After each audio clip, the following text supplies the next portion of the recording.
Hello, everybody. Good morning. Realize deeply that the present moment is all you have. And that is what we are going to be talking about today is the present moment and how we are going to center ourselves and prep ourselves to be totally mindful as we take on today. And I have got something in my eye, so I apologize in advance. There we go. That seems to have fixed it. So, welcome to this um, morning. It is early. If you have ever tried to do anything, you know that there is a period of time when it suddenly gets hard. When you're the third weekend, so for me, it's now 21 days in, and it's hard to get up at 5 o'clock in the morning to be ready to go live, to be able to provide for those who need it a pillar of structure as well as an accountability for both myself and others. So that is what today is for. It is for the people who, even if you are not here to be able to benefit from coming together, grounding, focusing, centering, and realizing that all we have, truly, all we have is the now moment at any given time of the day. We've got the understanding and the awareness that if we are able to stay conscious and present throughout our lives will be different. The end, right? Oftentimes what happens is, especially in mornings or in different types of times throughout our day, we shift into autopilot, meaning we shift into a state where we are just following through on certain habits, activities, things that we do on a regular basis because we have to do those things, right? Not because we are present and aware of actually doing those things. And so I want us to have the remembrance, that's the word. I want you to remember that if you're gonna go in and out of autopilot, because often we do, it's better that we go into autopilot with empowering habits versus disempowering habits, right?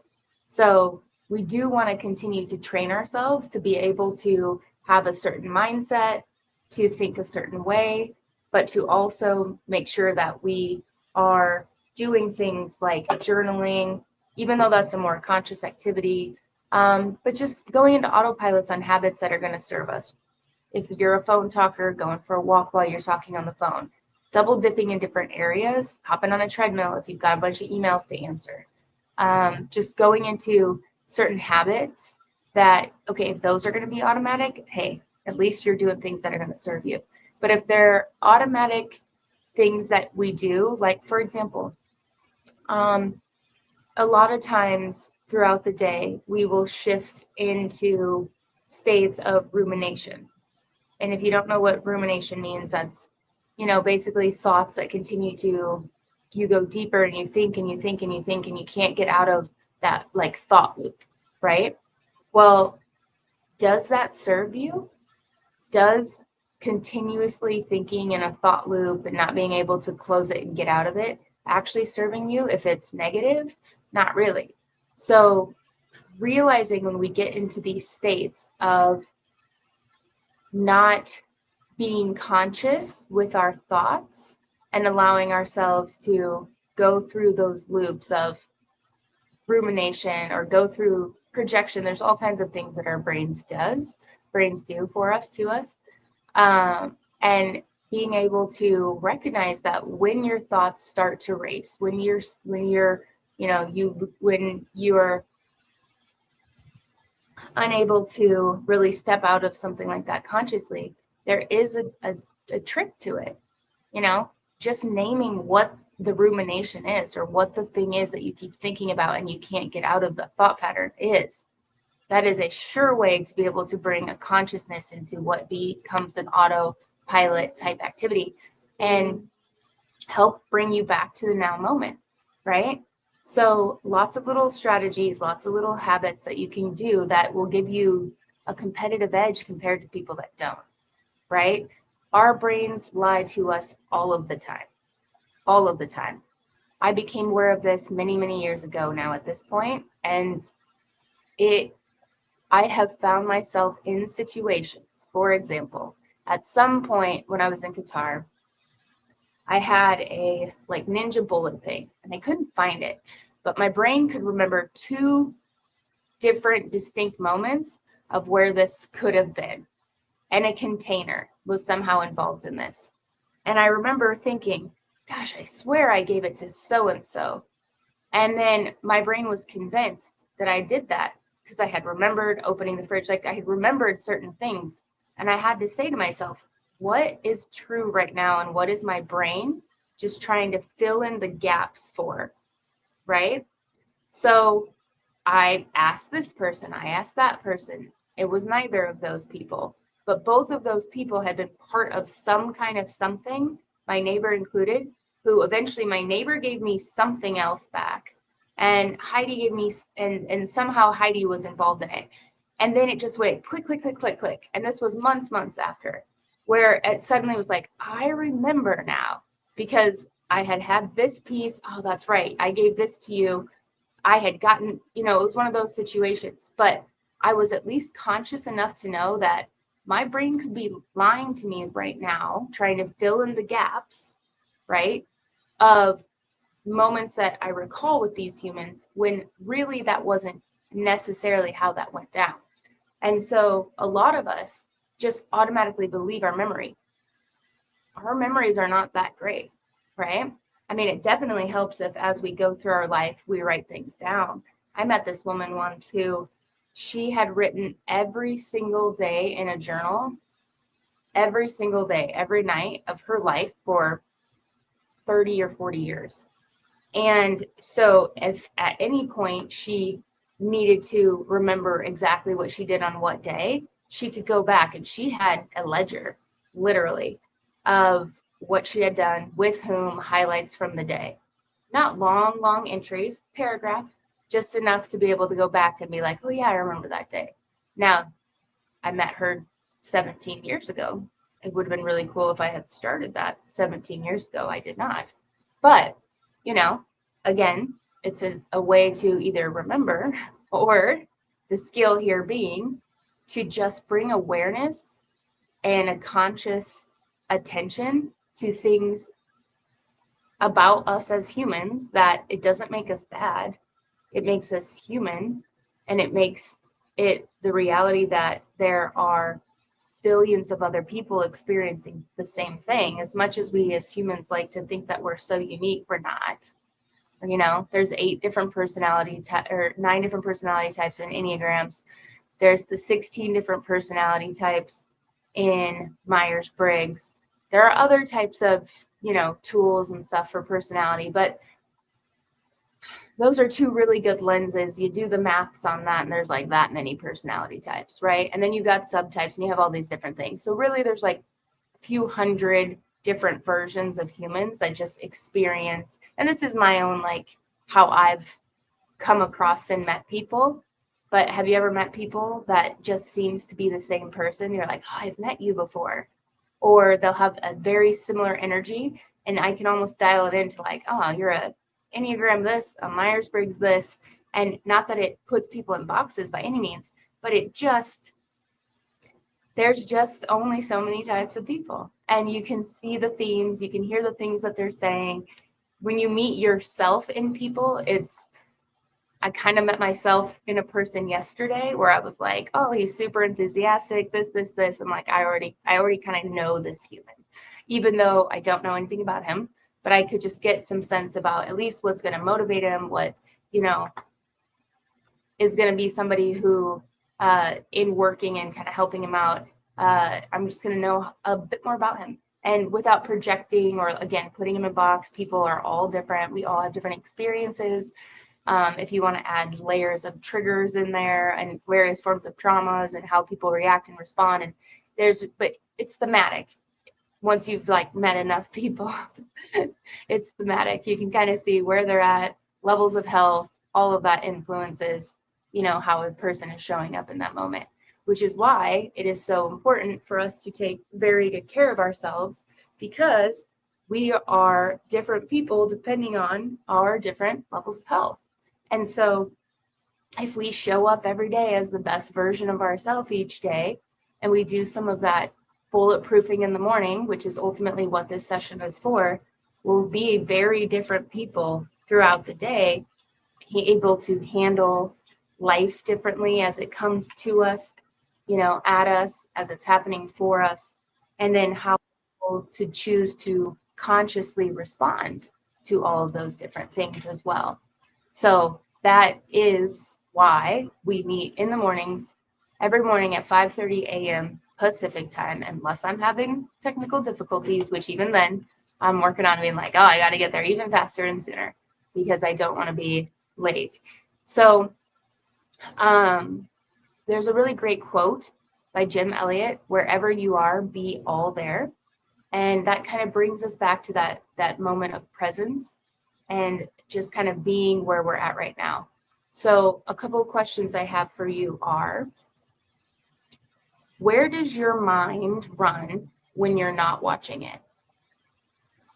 Does it go to conflict? Is it daydreaming, adventure? Are you fighting with somebody? Where does your mind go when you're not watching it? Where does it take off to? And because we understand that breathing is one of the greatest strategies, it can happen in the box breathing in for 4, hold for 4, out for 4, hold for 4. It could be just 10 deep breaths. They taught us this in elementary school. There's really something to it, right? Where do you go? How can, when your mind starts racing, you attach breath to the moment, calm down your nervous system, right? And then call out the thoughts that you're thinking. Name the thoughts.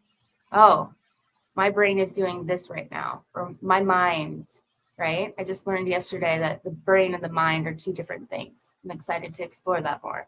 The brain being the physical, the mind being, my understanding now, is like an energy almost around us, surrounding us. Where does your brain go, your mind go in those kind of moments? And how can you name it? Are you going to write it down? Are you going to put it in your phone? Are you going to have a conversation with yourself out loud? All strategies. Because once you've named it and you bring awareness to what your brain is doing, you can hijack the autopilot mode and bring yourself back to presence. And in presence is where we can navigate and go forward without continuing to perseverate on certain ideas or certain mindsets that aren't going to actually serve us, the greater good, our goals in the future, etc. So depending on where you are right now, if you've got a planner, awesome. Let's go ahead and spend a couple moments to really dial into what we're feeling grateful for, what we are wanting to maybe accomplish today, and how can we bring the energy of presence and intention to that. Because if you're working on goals, and our goal setting session is in a couple of hours, but if you're working on goals, being able to spend some time in the morning connecting to that, visualizing those goals, right? I go back to affirmations being something that is incredibly powerful to be able to actually see yourself and really start to create the brain process. One example I can use is, again, when I was in Qatar, I would go and I would swim. I was training for an Ironman and I would swim. And when I was swimming, I would do these affirmations. And because you're in a meditative state, right, your brain has certain waves, beta, alpha, theta, and you want to, gamma, you want to get into the alpha and the theta stages, because this is when you can reprogram your subconscious. So I was a PE teacher. I got super into crypto, investing, and all these other things, to the point where I had a conversation with a fifth grader who happened to be super on point and like super on it when it came to investing. And after our conversation, he got up and he said, "And here, miss, I thought you were just a PE teacher." And I thought to myself, huh, okay. But I was doing all this on the side. Why? Because I spent so much time doing this inner work, right? Of the affirmations, the beliefs, to think that I could be something outside of that very just like stereotypical role. And so in doing that, I was studying business, studying finance, studying investing, and had been for a long time. But because I did that inner work with affirmations, journaling, writing down, visualization, and then of course I stayed engaged and I was learning daily around this subject, I could shift my mind to believe that I was something outside of just a PE teacher, as this fifth grader, informed me, and was able to accomplish things that I never would have been able to accomplish had I not been that mindful and that intentional to be doing that inner work during that time, space, and reality period of my life. So now, completely different goal. I'm not training for an Ironman, although I am having a friend send me my triathlon equipment from Qatar. So there's a good chance and a possibility that I just might. I am going to start swimming again and doing the affirmations, because I remembered the other day how powerful that strategy truly was. And so I'm going to be bringing that back in, but for the new goals, right? The new goals of whitewater rafting all the rivers, climbing a bunch of mountains, creating groups of people to be able to come do this, and coaching programs, etc. So very different reality now, but that's how I'm able to apply it for myself. So when you think about the goals that you're working on, first of all, what is it? And then second of all, are you using your mornings? Are you being very intentional with your morning to ground, to bring yourself to the present moment, to be able to really connect with what it is, your vision of what you're working to achieve? And I will be doing a goal setting / vision board making workshop here very soon, where you can get really intentional with what it is that you want to accomplish. So I have always done vision boards. And when I look back on those vision boards, I think, oh, that little 23-year-old version of myself, right? Making my very first vision boards, but then hitting the road, traveling to Europe, cycling across the United States, like doing all these things, being like, wow, this stuff really works. And all it is the fact that you've named what it is you want to do, achieve, accomplish, and how you want to live. And then you are creating that visual connection so that you are taking those action steps daily, because you're constantly reminded of what it is you're wanting to. So when you are actively making decisions or choices that are going to gear you in one direction, well, I very much had adventure boards. So if someone said, "Do you want to?" I was a yes person. I said yes, because if it was a once in a lifetime opportunity, that was my criteria, right? When Alexa hit me up to cycle across the US, I went, is that a once in a lifetime opportunity? I don't know when I'll ever have a few months again. I was just graduated, just on to the next. I decided not to do Teach for America and instead went into that adventure with her, and then that redirected the course of life. So again, these morning sessions are really powerful. Sit down, write out, what are you grateful for, affirm within yourself, and then connect with those. So I'm going to leave you now. Our time is up, but I want you to go forward, grab a journal, grab the planner, and spend some time. And maybe you're watching this and it's not your morning. Are you doing this in your mornings? Are you getting up? Are you waking up? Are you spending some time intentionally before your day starts? Well, if not, now's a great time to start. Because if you are seeing this, because I've only had a few people on for this live, you're probably seeing this after the fact. So I would encourage you to take and create 20 minutes. That's all. If you've got kids, do it before the kids. You might already wake up early and you're like, I can't wake up any more early than this. That's fine. But if you can create that space, if it's important enough to you, right? When there is a will, there is a way. I remember meeting this girl in college. I was probably 22, and she had traveled and done all these things. And my little brain at that time was just like, oh, I'll never be able to do that. How can she do that? I want to do that so bad. And she said this phrase to me, and it has stuck with me. And it's amazing how impactful, what an impact we can have with people. Because she said one thing, and it stuck with me every time I get into a challenge. I'm like, when there is a will, there is a way. Because she's like, when there's a will, there's a way. And I thought, okay. And it stuck, but it is so powerful. If you really want something, you ever notice you really wanted something and it happened because you really wanted it? You put all your focus, all your attention in, and you took the proper action steps to be able to accomplish that and to get there. And you made it happen for yourself. You did it. You did that for yourself. Nobody else did it for you. People always are there along the way. Guaranteed, there are people to support you along the way, 100%.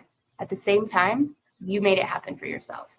Because yes, while we need people, nobody got you up in the morning, nobody got you journaling, nobody got you training, nobody had you fill out those applications, you had to do that for yourself. So when there is a way, your way will happen when you will it into existence being. That being said, I'm going to let you go. Remember, your life, your journey, your choice. Go confidently in the direction of your dreams and live the life you imagine. Have a wonderful day.